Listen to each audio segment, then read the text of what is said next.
ನನಗೆ ಸಿಕ್ಕಂತ ಒಂದು ಅವಕಾಶದಲ್ಲಿ ರೈತರ ಸಾಲ ಮನ್ನಾ ಮಾಡ್ತಕ್ಕಂಥ ಒಂದು ದಿಟ್ಟ ನಿರ್ಧಾರಗಳನ್ನ ಎರಡೂ ಸರ್ಕಾರಗಳನ್ನ ನಾನು ಸ್ವತಂತ್ರವಾದ ಸರ್ಕಾರ ಅಲ್ಲ, ಜನ ನನ್ನನ್ನು ರಾಜ್ಯದ ಮುಖ್ಯಮಂತ್ರಿ ಕೆಲಸ ಮಾಡುವಂತ ಆಶೀರ್ವಾದ ಮಾಡಿದ್ವಲ್ಲ, ಆಕಸ್ಮಿಕವಾಗಿ ಯಾವುದೋ ಒಂದು ದೇವರ ಶಕ್ತಿ, ನಮ್ಮ ತಂದೆ ತಾಯಂದ್ರ ಪುಣ್ಯ, ಇಲ್ಲ ಗುರು ಹಿರಿಯರ ಆಶೀರ್ವಾದ. 2 ಬಾರಿನೂ ನಾನು ಮುಖ್ಯಮಂತ್ರಿ ಇದ್ದಾಗ ಅತ್ಯಂತ ಕಡಿಮೆ ಅವಧಿಯಲ್ಲಿ ರೈತರ ಒಂದು ಬದುಕನ್ನು ನಾನೇನು ಹತ್ತಿರದಿಂದ ಕಾಣ್ತಾ ಇದ್ದೆ, ಸಾಲ ಮನ್ನಾ ಮಾಡ್ತಕ್ಕಂಥ ನಿರ್ಧಾರ ಮಾಡಿದೆ.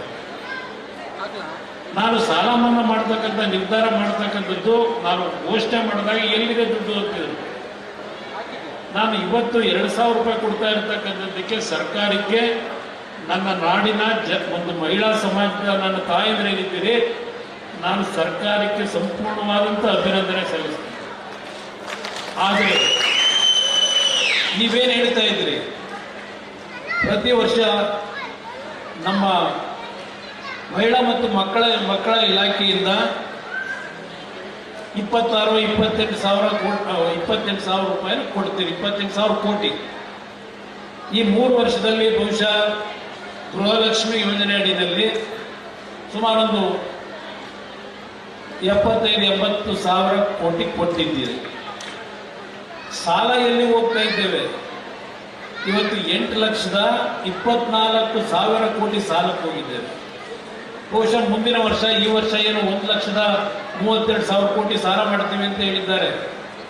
ಮುಂದಿನ ವರ್ಷದಷ್ಟೊತ್ತಿಗೆ 9.5-10 ಲಕ್ಷ ಕೋಟಿ ಸಾಲ ಆಗುತ್ತೆ. ಒಂದು ಸರ್ಕಾರ ನಡೀಬೇಕಾದ್ರೆ ಕ್ಯಾಪಿಟಲ್ ಅಸೆಟ್ ನಾವೇನು ಕ್ರಿಯೇಟ್ ಮಾಡ್ತೀವಿ ಅದು ಮುಖ್ಯ.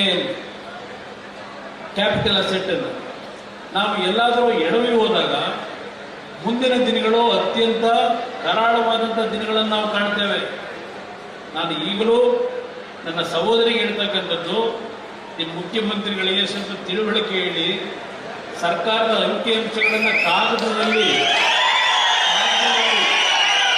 ನೀವು ಬಜೆಟ್ ಮುಖಾಂತರ ತೋರಿಸಿದ ತಕ್ಷಣ ಸರಿಪಡಿಸ್ಕೊಳ್ಳಿಕ್ಕಾಗಲ್ಲ.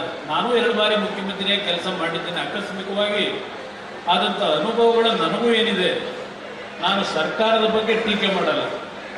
ಇವತ್ತು ಸರ್ಕಾರಗಳನ್ನು ನಾವು ನಡೆಸ್ತಕ್ಕಂಥದ್ದು ಯಾವ ಒಂದು ಜನತೆಯ ನಿರೀಕ್ಷೆ ಇದೆ, ಆ ನಿರೀಕ್ಷೆಯನ್ನ ಯಾವುದೇ ರೀತಿ ಅಪಚಾರ ಆಗದೆ ಇರತಕ್ಕಂಥ ರೀತಿಯಲ್ಲಿ ನಾವು ಮುಟ್ಟಬೇಕಾಗ್ತದೆ. ನಮ್ಮ ಧರ್ಮ, ಅದು ಸರ್ಕಾರದ ಕರ್ತವ್ಯ. ಅದು ಯಾವುದೇ ಸರ್ಕಾರಗಳಿದೆ ಅಂತ ಮುಂದಿನ ದಿನಗಳ ಪರಿಸ್ಥಿತಿಗಳು ಏನಾಗ್ಬೋದು ಇದೆಲ್ಲವನ್ನ ಗಮನದಲ್ಲಿಟ್ಟುಕೊಂಡು ನಾನು ಈಗಲೂ ಹೇಳ್ತೇನೆ, ರಾಜ್ಯದ ಮುಖ್ಯಮಂತ್ರಿಗಳಿಗೆ ಎಚ್ಚರಿಕೆಯಿಂದ ಮುಂದಿನ ದಿನಗಳು ಯಾವ ಪರಿಸ್ಥಿತಿಗಳಿದೆ, ಎಚ್ಚರಿಕೆಯಿಂದ ಇವನ್ನ ತೀರ್ಮಾನಗಳಾಗಲಿ ಅಂತಕ್ಕಂಥ ಹೇಳ್ತೇನೆ. ಯಾಕೆಂದ್ರೆ ಕೇಂದ್ರ ಸರ್ಕಾರವು, ನಾನಿಲ್ಲಿ ಮಂತ್ರಿಯಾಗಿ ಕೆಲಸ ಮಾಡ್ತಾ ಇದ್ದೇನೆ, ಇವತ್ತು ಹತ್ತತ್ರ ಅಲ್ಲೂ 300 ಲಕ್ಷ ಕೋಟಿಗೆ ಸಾಲಕ್ಕೆ ಹೋಗ್ತಾ ಇದ್ದೇವೆ. ಕೇಂದ್ರ ಸರ್ಕಾರದಲ್ಲಿ ಇವತ್ತು 300 ಲಕ್ಷ ಕೋಟಿ ಸಾಲದ ಹತ್ತತ್ರ ಹೋಗ್ತಾ ಇದ್ದೇವೆ, 300 ಲಕ್ಷ ಕೋಟಿ.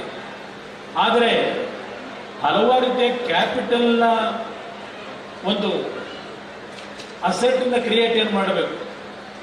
ಈ ವರ್ಷವೂ ಕೇಂದ್ರ ಸರ್ಕಾರ ಸುಮಾರು 12,20,000 ಕೋಟಿ ರೂಪಾಯಿಗಳ ಕ್ಯಾಪಿಟಲ್ ಎಕ್ಸ್ಪೆಂಡಿಚರ್ಗೆ ಹಣವನ್ನು ಏನು ಕೊಟ್ಟಿದ್ದಾರೆ. ಇವತ್ತು ಕೇಂದ್ರದಲ್ಲಿ ಯಾವ ರೀತಿಯಲ್ಲಿ ಆರ್ಥಿಕ ಶಕ್ತಿಯನ್ನು ತುಂಬಬೇಕು ಅಂತೇಳಿ ಹಲವಾರು ಯೋಜನೆಗಳಿದೆ. ಅದನ್ನು ಸರಿಯಾದ ರೀತಿ ನಾವು ಸದ್ಬಳಕೆ ಮಾಡ್ತಾ ಇಲ್ಲ. ಸರಿಯಾಗಿ ಅದನ್ನು ಸರಿಯಾದ ರೀತಿಯಲ್ಲಿ ಯಾವುದೇ ಲೋಪಗಳಿಗೆ ಅವಕಾಶ ಕೊಡದೆ ಉತ್ತಮವಾದ ರೀತಿಯಲ್ಲಿ ಆ ಕಾರ್ಯಕ್ರಮಗಳು ಜನತೆಗೆ ತಲುಪಿದರೆ ಹಲವಾರು ಬದಲಾವಣೆಗಳನ್ನು ತರಲಿಕ್ಕೆ ಸಾಧ್ಯ ಇದೆ. ಆದರೆ ಎಲ್ಲ ಒಂದು ಕಡೆ ಈಗಿನ ಒಂದು ವಾತಾವರಣವನ್ನು ನಾನೇನು ನೋಡ್ತಾ ಇದ್ದೇನೆ, ಅನುಭವದಿಂದ ಹೇಳ್ತಾ ಇದ್ದೇನೆ, ಯಾರ ಬಗ್ಗೆನೂ ನನಗೆ ಅಸೂಯೆನೂ ಇಲ್ಲ, ಟೀಕೆನೂ ಮಾಡಲ್ಲ. ನನ್ನ ತಂಗಿ ಇವತ್ತು ಉತ್ತಮವಾದಂಥ ರೀತಿಯಲ್ಲಿ ಇವತ್ತೇನು ಮಹಿಳೆಯರಿಗೆ ಗೌರವವನ್ನು ಕೊಡಬೇಕು, ಡಿಸೇಬಲ್ಡ್ ಪರ್ಸನ್ಸ್ ಏನಿದ್ದಾರೆ, ವಿಕಲಚೇತನರು, ಅವರ ಬದುಕನ್ನು ಸರಿಪಡಿಸಬೇಕು, ವಯಸ್ಸಾಗಿರ್ತಕ್ಕಂಥ ವೃದ್ಧರಿಗೂ ಅನುಕೂಲಗಳನ್ನು ಮಾಡಬೇಕು ಅಂತಕ್ಕಂಥ ಕಮಿಟ್ಮೆಂಟ್ ಅವರಲ್ಲಿ ಏನಿದೆ, ಅದರ ಬಗ್ಗೆ ನಾನು ಯಾವುದೇ ರೀತಿ ಚಕಾರವನ್ನು ಇಡ್ಲಿಕ್ಕೆ ಹೋಗೋದಿಲ್ಲ. ಆದರೆ ನಾವು ಮುಂದಿನ ದಿನಗಳಲ್ಲಿ ಏನು ಪರಿಸ್ಥಿತಿಗಳನ್ನು ಎದುರಿಸಬೇಕಾಗ್ತದೆ ಅದನ್ನು ಸರಿಪಡಿಸ್ಕೊಳ್ತಕ್ಕಂಥ ನಿಟ್ಟಿನಲ್ಲಿ ಕೂತು ಚರ್ಚೆ ಮಾಡಿ ತೀರ್ಮಾನ ಮಾಡಿ ಅಂತಕ್ಕಂಥ ಒಂದು ಮನವಿ ನಾನು ಮಾಡ್ತಾ ಇದ್ದೇನೆ ಅಷ್ಟೇ ಹೊರತು ಟೀಕೆಗಾಗಿ ನಾನು ಈ ಮಾತುಗಳನ್ನು ಹೇಳ್ತಿಲ್ಲ. ಇವತ್ತು ಈ ಸಮಾಜದಲ್ಲಿ ನಾನು ನಮ್ಮ ಇಲ್ಲಿರ್ತಕ್ಕಂಥ ಎಲ್ಲ ತಂದೆ ತಾಯಂದರಿಗೆ ಒಂದು ವಿಶೇಷವಾಗಿ ಮನವಿ ಮಾಡ್ತಕ್ಕಂಥದ್ದು. ಇವತ್ತು ಸಮಾಜ ಪ್ರತಿದಿನ ನೋಡ್ತಾ ಇದ್ದೆ, ಮಾಧ್ಯಮಗಳಲ್ಲಿ ಟಿ ವಿಗಳಲ್ಲಿ ಒಂದು ಹಾಕಿಬಿಟ್ರಂತೂ ಬೆಳಿಗ್ಗೆ 6 ಗಂಟೆಗೆ ನಾವು ಒಂದು ಕಾಲದಲ್ಲಿ ಜ್ಯೋತಿಷ್ಯ ನೋಡ್ತಾ ಇದ್ದೋ ಹೇಳ್ತಾ ಇದ್ದಿದ್ದನ್ನ, ಇಲ್ಲ ಯಾವುದೊಂದು ಉತ್ತಮ ಅಂತ ಕಾರ್ಯಕ್ರಮಗಳು ಬರ್ತಾ ಇತ್ತು, ದೇವರ ಒಂದು ಭಜನೆ ಇದೆಲ್ಲ ಬರ್ತಾ ಇತ್ತು. ಆದರೆ ಇವತ್ತೇನಾದ್ರೂ ನೀವು ಬೆಳಿಗ್ಗೆ ನಿದ್ದೆ ಬರದೆ ಏನಾದರೂ 6 ಗಂಟೆಗೆ ಅಂತ ಟಿ ವಿ ಹಾಕಿದ್ರೆ ಅಲ್ಲೆಲ್ಲೋ ಒಂದು ಅಕ್ರಮವಾದಂಥ ಒಂದು ಘಟನೆಗಳಿಂದ ಕೊಲೆ ಆದಂಥದ್ದು, ಹಲವಾರು ರೀತಿಯ ಅಹಿತಕರ ಘಟನೆಗಳು ನಡೆದಿರ್ತಕ್ಕಂಥ ವಿಷಯಗಳೇ ಇವತ್ತು ಮಾಧ್ಯಮದಲ್ಲಿ ನಾವು ಕಾಣ್ತಾ ಇದ್ದೇವೆ.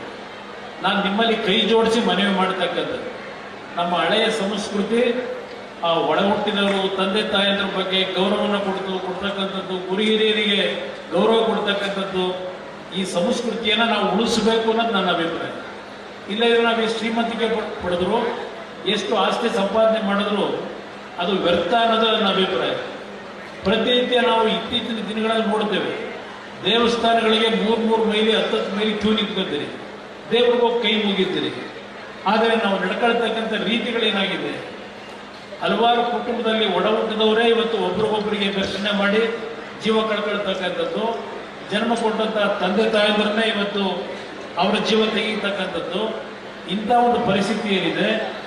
ಈ ಪರಿಸ್ಥಿತಿಯಲ್ಲಿ ನಾವು ವೇದಿಕೆ ಮೇಲೆ ಇರ್ತಕ್ಕಂಥ ಎಲ್ಲ ನಮ್ಮ ಪರಮ ಪೂಜ್ಯರಿಗೆ ನಾನು ಹಲವಾರು ಬಾರಿ ಹೇಳಿದ್ದೇನೆ, ದಯವಿಟ್ಟು ನಿಮ್ಮಲ್ಲಿ ಕೈ ಜೋಡಿಸಿ ಮನವಿ ಮಾಡ್ತಕ್ಕಂಥದ್ದು, ನೀವು ಇವತ್ತು ಸರ್ಕಾರಗಳಿಂದ ಜನಪ್ರತಿನಿಧಿಗಳಿಂದ ಸಾಧ್ಯ ಇಲ್ಲ. ಇವತ್ತು ನಮ್ಮ ದೇಶದಲ್ಲಿ ಗುರು ಹಿರಿಯರ ಬಗ್ಗೆ ನಮ್ಮ ಸಹೋದರಿ ಏನು ಹೇಳಿದ್ರು, ಯಾವ ಒಂದು ರೀತಿಯಲ್ಲಿ ನಾವು ಬರ್ತಾ ಇದ್ದು, ನಾವು ಹಿಂದೆ ಬದುಕಿದ್ದೇವೆ ಅಂತೇಳಿ ಸಂಸ್ಕೃತಿನಲ್ಲಿ. ಇವತ್ತು ಪರಮ ಪೂಜ್ಯರ ಅನಿವಾರ್ಯತೆ ನಮ್ಮೆಲ್ಲರ ಮೇಲಿದೆ.